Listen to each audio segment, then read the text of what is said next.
Season 5 is an adventure. Jean-Luc Picard found a message left by a race of ancient beings.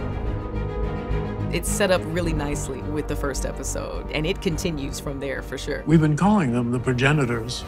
You're wondering who we are, why we have done this. On the chase, the symbolism of all the next-gen enemies possibly getting along, they took and expanded on for season 5 of Discovery. So I was glad to revisit it. What we find is that there's this technology that we now have to rescue. This technology was found by Captain Jean-Luc Picard. When we started talking about season 5, the progenitors was just kind of one of the first places we went to as an idea that we had that we didn't get to explore that we had really wanted to. I found myself reviewing that same hologram in my quarters as well. And The Chase, which is just this wonderful episode, and getting to go and fill in the blanks of what happened after that, what happened after Picard and this group of people saw this video, essentially, of the being that created them all. Remember us.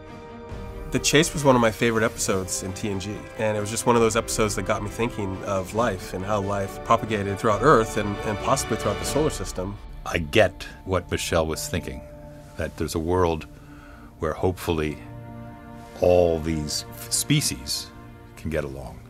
And maybe there's a world where not only can they get along, they can share their beliefs. I think the world is bigger than our own corner of it.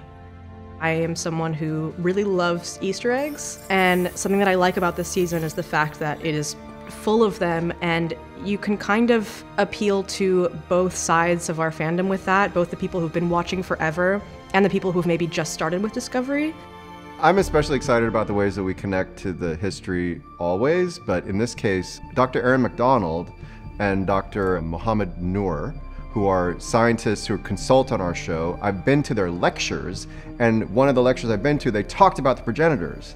So to get to then see that traced through our show in such a meaningful way is really cool. Next Gen was that was my Star Trek. You know, that was my introduction to Star Trek and the universe. It was really informative to me as a young person in terms of my own values and the kind of world that I wanted to help build. So for us to wink and nod and reach out to the Next Gen story feels right for me. It feels like, oh, I'm coming home.